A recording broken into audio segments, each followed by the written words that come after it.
में रहती थी। सिया बहुत समझदार और बुद्धिमान थी और दोनों की दोस्ती गांव के दूसरे बच्चों के लिए मिसाल बन गई थी। एक दिन गांव में एक नया लड़का विक्रांत आया।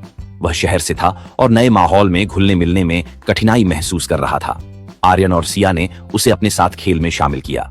शुरुआत में विक्रांत संकोच में था, लेकिन धीरे धीरे उसने आर्यन और सिया की दोस्ती का असर देखा और वह भी उनमें शामिल हो गया। आर्यन और सिया ने विक्रांत को अपने खेलों में शामिल किया। तीनों ने मिलकर खेलना शुरू किया और विक्रांत की मुस्कान वापस लौटने लगी। तीनों का समय हंसी मजाक में बीतने लगा। विक्रांत ने आर्यन और सिया को अपने शहरी जीवन के बारे में बताया, जिससे उनकी दोस्ती और मजबूत हुई। एक दिन गांव में एक बड़ा खेल प्रतियोगिता आयोजित हुआ। आर्यन ने सोचा कि वह और विक्रांत मिलकर क्रिकेट में भाग लेंगे, लेकिन सिया ने कहा, हमें सही तरीके से अभ्यास करना होगा। उन्होंने कई दिन तक अभ्यास किया। प्रतियोगिता के दिन आर्यन और विक्रांत ने पूरी मेहनत की, लेकिन मैच हार गए। आर्यन निराश हुआ, लेकिन सिया ने उसे समझाया, जीत और हार दोनों जीवन का हिस्सा हैं। महत्वपूर्ण है कि हमने साथ में खेला और कोशिश की। कुछ समय बाद विक्रांत ने गांव में एक समस्या देखी। गांव के बच्चे अक्सर पढ़ाई में कमजोर थे। विक्रांत ने आर्यन और सिया से कहा, हमें कुछ करना चाहिए। उन्होंने एक अध्ययन समूह बनाया, जिसमें वे बच्चों को पढ़ाने लगे।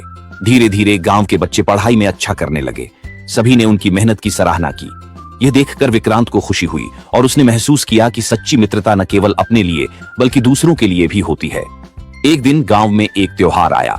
सभी बच्चे मिलकर तैयारी कर रहे थे। विक्रांत को एक ऐसा काम सौंपा गया जो बहुत मुश्किल था। उसे एक नृत्य प्रदर्शन का नेतृत्व करना था, लेकिन कुछ दिन पहले विक्रांत बीमार पड़ गया। आर्यन और सिया ने विक्रांत का ख्याल रखा। वे न केवल उसकी मदद करते रहे, बल्कि उन्होंने नृत्य की भी पूरी तैयारी की। जब त्योहार का दिन आया, विक्रांत ने अपनी बीमारी के बावजूद प्रदर्शन में हिस्सा लिया। उन्होंने तीनों ने मिलकर शानदार प्रदर्शन किया और सबने उनकी सराहना की। इस अनुभव ने विक्रांत को सिखाया कि सच्ची मित्रता में एक दूसरे का सहारा देना कितना महत्वपूर्ण है। आर्यन और सिया ने उसे प्रेरित किया कि कठिनाइयों का सामना कैसे करना है। जैसे जैसे समय बीतता गया, आर्यन, सिया और विक्रांत ने मिलकर कई नई गतिविधियों की योजना बनाई। उन्होंने खेलों में भाग लिया, नाटक किए और समाज सेवा की। उनकी मित्रता और मजबूत हो गई थी। कुछ साल बाद जब सभी बड़े हो गए, आर्यन ने फैसला किया कि वह अपने गांव में एक स्कूल खोलेगा। सिया और विक्रांत ने उसका साथ देने का वादा किया। तीनों ने मिलकर एक नई शुरुआत की।